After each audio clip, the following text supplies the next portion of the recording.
சந்தித்தது. அந்த கட்சி ஏன் தோல்வியை சந்தித்தது என்று திராவிட முன்னேற்ற கழகத்தினுடைய தலைவர் 36 பேர் கொண்ட குழுவை அமைத்து கருத்துக்களை கேட்டு வருகிறார். அந்த வகையில் திராவிட முன்னேற்ற கழகம் ஏன் தோல்வி அடைந்தது என்கின்ற ஒரு பதிலை தமிழர் விடியல் கட்சியின் சார்பாக நாம் முன்வைக்கிறோம். திமுக தன்னுடைய பண்ணையார்த்தனத்தை பல ஆண்டுகளாக தொடர்ந்து வெளிப்படுத்தி கொண்டு வந்தது. தலித் இயக்கங்களை, தலித் மக்களை பொருட்படுத்தியதா என்றால் இல்லை. மாறாக அந்த மக்களுக்கான பிரதிநிதித்துவத்தை கொடுத்ததா என்றால் அதுவும் கொடுக்கவில்லை. திராவிட முன்னேற்ற கழகத்தினுடைய அக்கட்சியில் இருக்கக்கூடிய தலித்துகளுக்கு பொது தொகுதியிலே சீட்டை வழங்கியதா என்றால் அதுவும் வழங்கவில்லை. அருந்ததிய சமூகத்தை சார்ந்த தலைவர்கள் தங்கள் கட்சிக்கு ஆதரவு தெரிவித்த பொழுதும் தான்றோட்டித்தனமாக அந்த தலைவர்களை உதாசீனப்படுத்தி ஒரு சீட்டை கூட அந்த சமூக தலைவர்களுக்கு வழங்கவில்லை. மாறாக யாருக்கேனும் நாம் சீட்டை வழங்க வேண்டும் என்கின்ற ஒரு நோக்கத்திற்காக, பொது சமூகத்திற்கு பதில் சொல்ல வேண்டும் என்கின்ற ஒரு நோக்கத்திற்காக யாரையாவது கொண்டு வந்து அந்த இடத்திலே சீட்டை வழங்குவது. சென்னையிலே மேயர் பிரியா போல ஒரு சீட்டை வழங்கி திருப்திப்படுத்துவது அந்த சமூக மக்களை.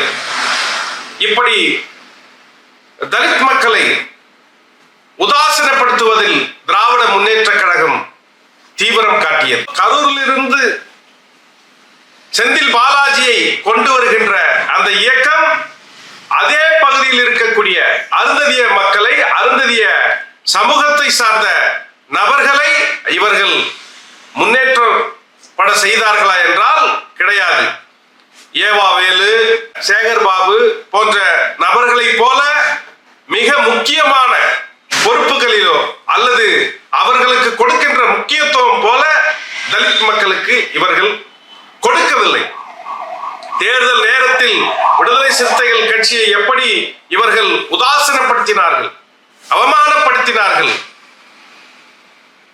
விடுதலை சிறுத்தைகளுக்கு ஒரு பொது தொகுதியை வழங்குகிறோம் என்று சொன்னால் அந்த பொது தொகுதியில் ஒரு வன்னியரை நிற்க வைக்க வேண்டும், தலித்தை நிற்க வைக்க கூடாது என்கின்ற நிபந்தனையோடு ஒரு பொது தொகுதியை வழங்குவது எந்த வகையில் நியாயமானது? அந்த கட்சி எந்த சின்னத்தில் நிற்க வேண்டும் என்கின்ற ஒரு நிபந்தனையும் இவர்கள் கொடுப்பது எந்த வகையில் ஏற்புடையதாக இருக்க முடியும்? அது கீழ்மட்டம் வரை ஒரு தாக்கத்தை செலுத்தியது. அந்த கட்சியினரிடையே, தலித் மக்களிடையே நம்மை திமுக வஞ்சிக்கிறது, திமுக ஏளனம் செய்கிறது, திமுக நம் தலைவரை ஏற்க மறுக்கிறது, உதாசீனப்படுத்துகிறது என்கின்ற தாக்கம் அடிநிலை வரைக்கும், கடைநிலை வரைக்கும் இருந்தது. ஒரு வாரியம் கூட வழங்குவதற்கு இவர்கள் தயாராக இல்லை. தலித் இயக்கங்களுக்கு உள்ளாட்சி அமைப்புகளில் அவர்கள் கேட்ட பிரதிநிதித்துவத்தை கூட கொடுக்க மறுத்தார்கள் திராவிட முன்னேற்ற கழகத்தினர். பொது சமூகத்தை திருப்திப்படுத்துகிறோம் என்கின்ற நோக்கத்தில் தலித் மக்களை இழிவுபடுத்தினார்கள். சமூக நீதியை கடைபிடிக்க தவறினார்கள். பொது சமூகம் என்ன நினைத்து விடுமோ, அந்த ஜாதிக்காரன் இந்த ஜாதிக்காரன் எப்படி நம்மை ஏளனப்படுத்தி, அதாவது உதாசீனப்படுத்தி விடுவானோ, ஜாதிக்கு எதிராக இயங்குகிறார்கள் என்று முத்திரை குத்தி விடுவானோ என்கின்ற காரணங்களை உணர்ந்து அறிந்து தலித் மக்களுக்கு எதிரான போக்கையே இவர்கள் அதிகம் கடைபிடித்தார்கள். சென்னையிலே ஒரு பெரும் கூட்டம், பெரும்பான்மையாக தலித் மக்கள் வசிக்கக்கூடிய சென்னை மாநகரை, அந்த பூர்வீக குடிமக்களை அந்த இடத்திலிருந்து அப்புறப்படுத்தினார்கள். தமிழ் தேசிய இயக்கங்களுடைய போராட்டம், நம்முடைய போராட்டம், பல தலித் இயக்கங்களுடைய போராட்டம் தொடர்ந்து இருந்த போதிலும் அந்த மக்களை அப்புறப்படுத்தி சென்னைக்கு வெளியே தூக்கி எறிந்தார்கள். இதுவெல்லாம் அந்த மக்களிடையே கொந்தளிப்பை ஏற்படுத்தியது.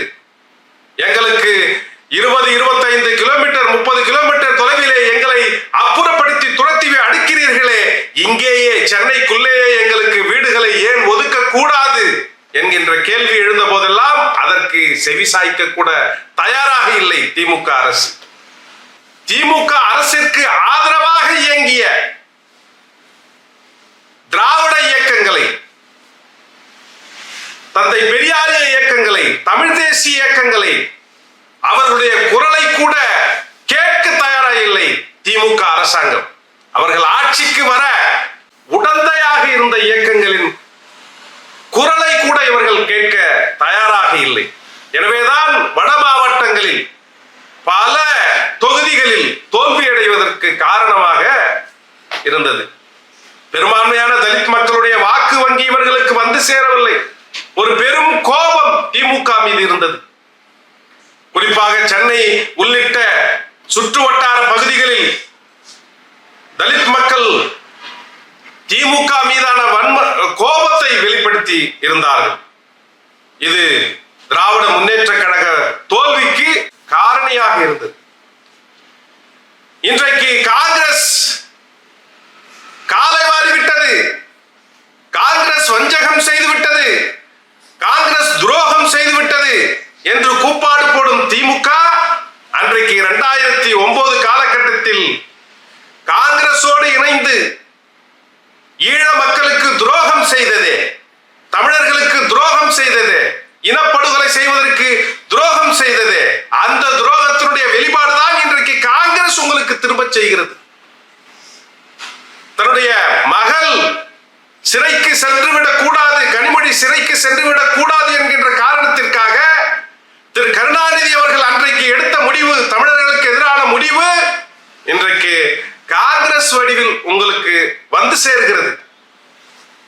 எந்த ஆதரவு நிலையும் பெரும்பான்மை இல்லாத ஒரு காங்கிரஸ் கட்சிக்கு தமிழ்நாட்டில் அதை தூக்கி முதுகில் சுமந்து அவர்களுக்கு பெரும்பான்மையான சீட்டுகளை வழங்கி தன்னுடைய இருத்தலை இழந்தது திராவிட முன்னேற்ற கழகம்.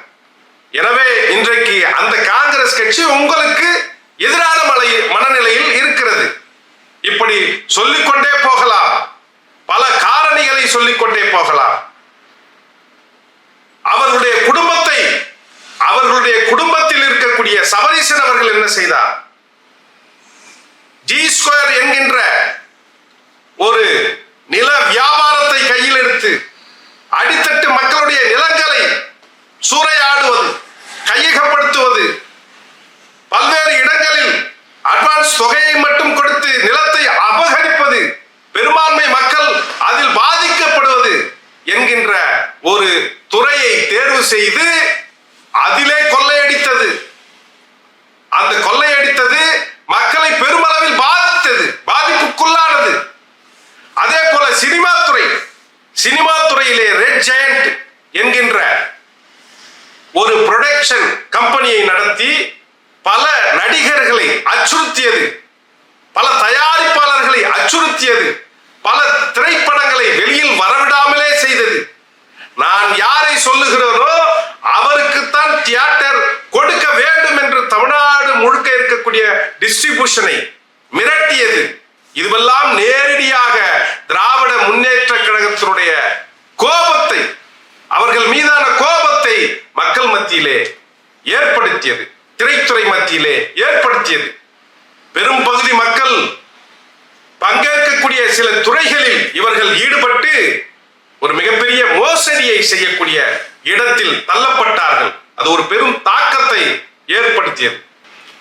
எதிர்க்கட்சியாக இருந்த போது மிக முக்கியமாக சமூக நீதியை பேசி, நீட்டுக்கு எதிராக பேசி இந்த மக்களிடையே பிரச்சாரத்தை ஏற்படுத்திய தலைவர்களை மூடி மறைத்தார்கள் ஆட்சிக்கு வந்தவுடன்.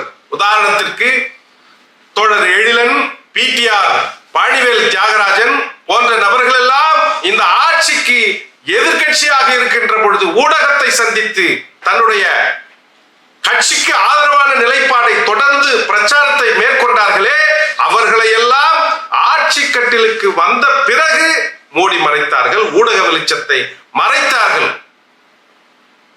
ஏவாவேலு, சேகர் பாபு, செந்தில் பாலாஜி போன்ற நபர்களை எல்லாம், ஊழல்வாதி நபர்களை எல்லாம் முன்னிறுத்தி இந்த மக்கள் மத்தியிலே கொள்ளையடிக்கக்கூடிய கூட்டங்களாக காண்பித்தார்கள்.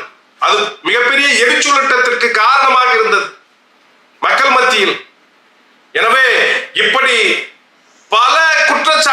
திமுக மீது இருந்தது.